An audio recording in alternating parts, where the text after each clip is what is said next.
ఇంకోనే వాడికి ఎంత దూరంగా ఉంటే అంత బెటర్. సారీ. హాయ్ దయాల్స్. దెయ్యాలాట ఎప్పుడు ఆడినట్లేదు, బాగా బైబుల్ పోయినట్టుంది. వెళ్ళిపోతున్నారు రెండు బంధువులు, ఉండొచ్చు కదా, రాత్రి మిగిలిపోయిన ఆట పూర్తి చేసేద్దాం.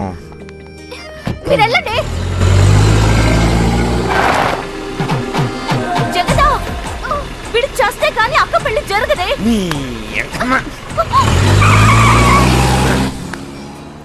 మీ ఆడ రౌడీలు నన్నేం చేస్తారే, కొమ్ములు తిరిగిన మగాలే మన ముందు షేక్.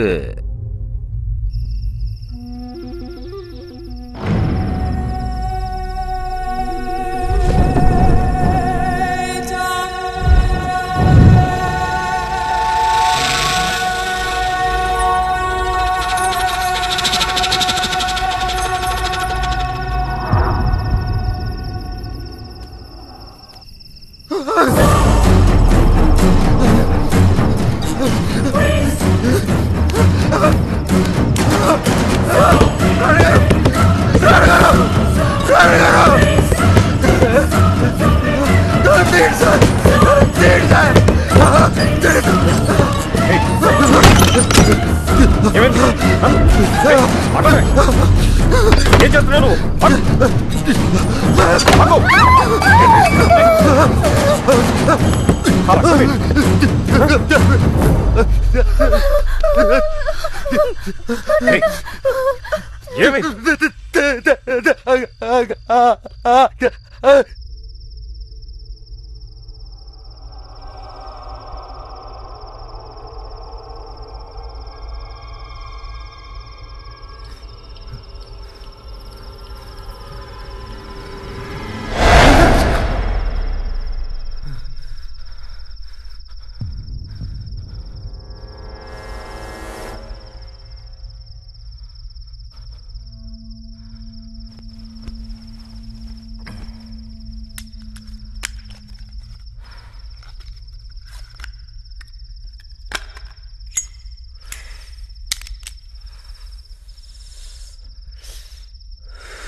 ఎప్పుడైనా ఈ గంధర్వ మహల్ నాది అన్నాడో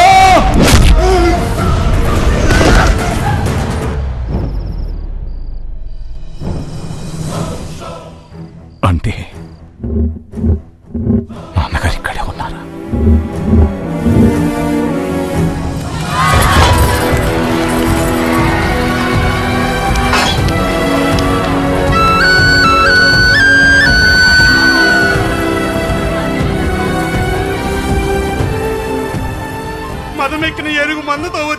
మొత్తం నాశనం చేసేస్తుందమ్మా. అయ్యగారే కాపాడాలమ్మా. భయపడకండి, ఆయన దాన్ని మదమర్చడానికే వెళ్లారు.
ఏమిటిది ఇంకా చేప తోముతున్నా ఉన్నావు? అవతల అల్లుడు గారు వాళ్ళు వచ్చే టైం అయింది. కానివ్వు.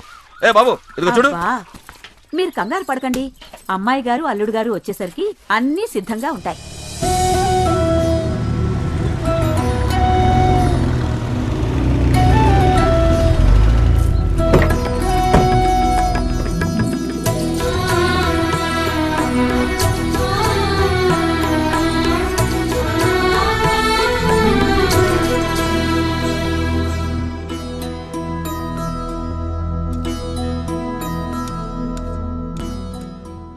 ఏమిటి భూపతి ఆ కథకడం? 10 మంది తినే ఏటపోతుని మీ నాన్నగారు మా నాన్నగారు ఇద్దరే తినేసేవారు. అయినా ఇంటల్లుడు ఉండి నువ్వే ఇలా మొహమాట పడితే ఇక వెళ్ళేం తింటారు? అవునరా భూపతి, ఆ రోజుల్లో రాయుడు గారి నాన్నగారు మీ నాన్న కలిస్తే విందు భోజనాలే. ఆ భోగమంతా మా బావగారితోనే పోయిందనుకున్నాం. కానీ మా మేనల్లుడి చలవ వల్ల ఈ వైభోగం అంతా మళ్లీ చూస్తున్నాం. లేవాడివయ్యా, మీ వాడికి ఆస్తులు లేకపోయినా వారి తండ్రి గారు ఇచ్చిన మాటకి విలువ ఇచ్చి పిలిచి మరీ చెల్లెలిచ్చి పెళ్లి చేశారంటే వారసుడుగా అది వారి గొప్పతనం.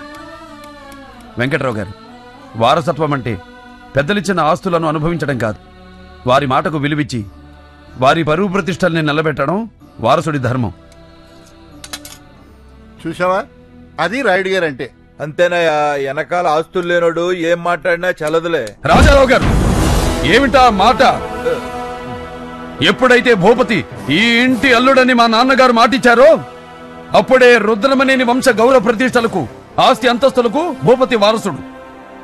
అయినా తరతరాలుగా ఈ పరంపరలో విలువ మాటకే గాని ఆస్తులకు ఆడంబరాలకు కాదు. అయ్యా నా ఉద్దేశం. మీ ఉద్దేశం ఏమైనా ఇలాంటి మాటలిక మీద నాకు వినిపించకూడదు. 100 సార్లు చెబితే అబద్ధం నిజం కావచ్చేమో కాని 1000 అబద్ధాలైనా ఒక్క రాతను ఏమీ చెయ్యలేవు. శేషయ్య, అయ్యా వకీలును పిలువు.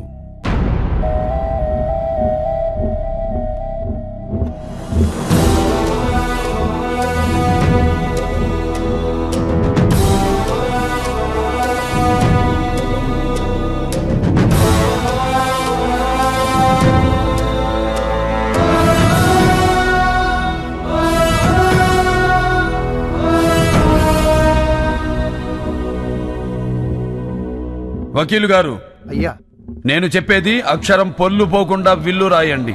రత్నగిరి సంస్థానాధీశులు మా రుద్రమనేని వంశం మూల పురుషులు రుద్రమనేని పాపారాయుడు గారి నుండి మొదలుకొని ఆయన కుమారుడు రామరాయుడు గారు, ఆయన కుమారుడు గణపతి రాయుడు గారు, ఆయన కుమారుడైన మా హయాం వరకు వివిధ సందర్భాల్లో జరిపిన దాన ధర్మాల అనంతరం మిగిలిన జమీ ఆస్తులు 1000 ఎకరాల మాగాణి, అందులో సగం నా తోడపుట్టిన నా చెల్లెలు జగదాంబకు పసుపు కుంకుమలుగా ఇస్తున్నాను. కన్న కూతురికి కూడా ఇలా పంపకం చేసిన వాళ్ళను మేం చూడలేదు రాయుడు గారు. ఇక మిగిలిన దానిలో 100 ఎకరాలు తరతరాలుగా మా వంశానికి ప్రేమాభిమానాలతో విశ్వాసంతో వెలకట్టలేని సేవలు చేస్తున్న మా శేషయ్య కుటుంబానికి. అయ్యా, ఆస్తులు మాకు పంపకం ఏంటయ్యా? లేదు శేషయ్య, మేము మా చెల్లెలికిచ్చి పంపినట్టే రేపు నువ్వు నీ కూతురికిచ్చి పంపాలి. రాయుడు గారు, పండగొచ్చినా పబ్బం వచ్చినా ఊరితో పాటు చుట్టుపక్కల గుళ్ళు గోపురాలు మీ వైపే చూస్తూ ఉంటాయి. మరి ముందు ముందు ఆ వైభవం చూస్తామంటారా?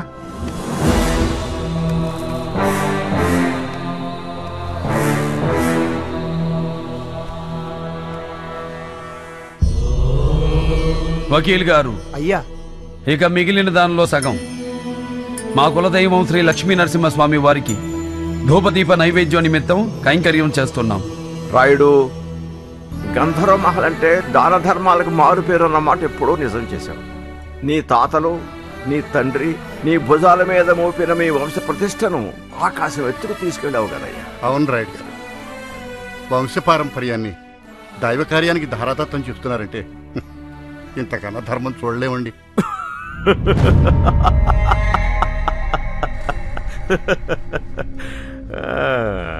ఏంటలా చూస్తున్నారు?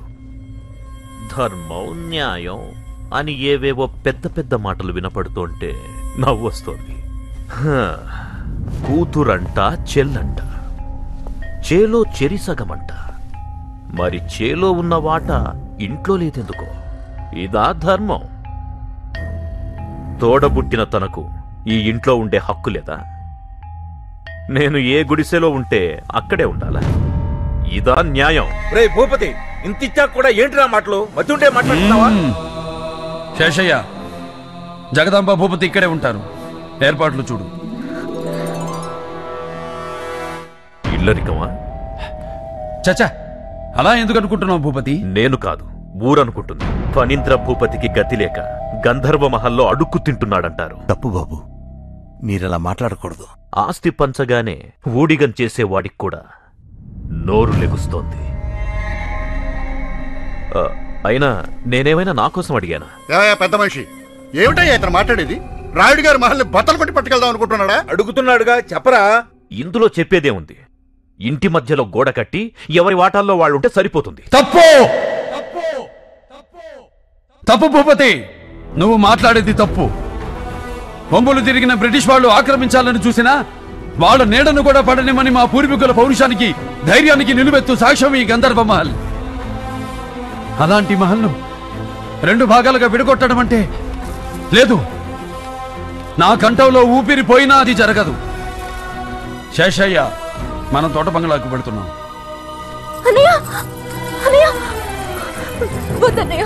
మీరు వెళ్ళొద్దన్నయ్య. మీ అన్నయ్య ఏం చేసినా నీ మంచి కోసమేగా. నీ సుఖం కంటే మాకేం కావాలి? నువ్వేంటి ఆడపడుచువి. ఇక్కడ నువ్వుంటే ఒకటి, మేముంటే ఒకటా చెప్పు. మీరు వెళ్తే నా మీద ఒట్టే అన్నయ్య. తప్పమ్మా. ఏమిటిది? నీ పాదాలు కందిపోతాయని చిన్నప్పటి నుంచి ఎత్తుకుని ఈ గుండెల మీద పెంచానమ్మా నేను. నీ నడక కూడా నా కాళ్లతో నడిచానని ఈ మహల్ నా మీద అలిగినట్టుందమ్మా. అందుకే వెళ్ళిపోమంటుంది. అయినా నేనెక్కడికి వెళ్తానమ్మా?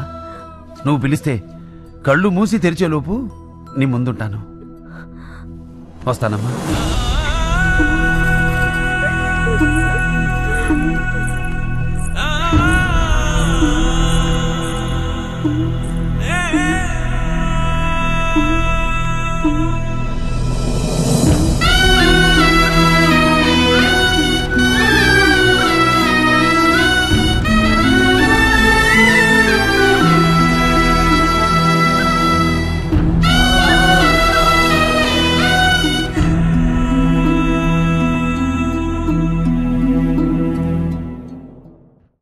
ఇప్పటికి చెప్పింది చాలనా? ఇంకా వాడికి ఏం చెప్పొద్దు.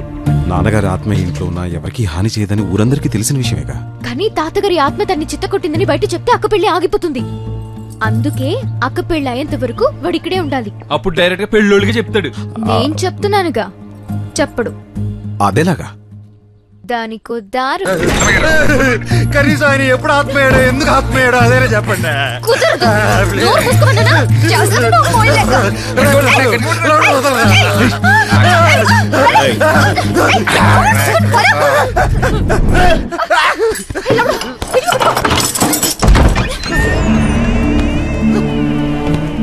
నాకు ఇప్పుడు అర్థమైంది. తల్లి గదిలో పెట్టి తానే చెప్పేస్తున్నారు. ప్లీజ్.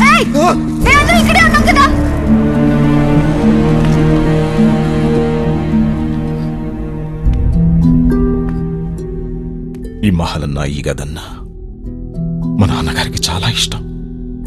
ప్రతి వస్తువుని ప్రాణంలా చూసుకునేవారు.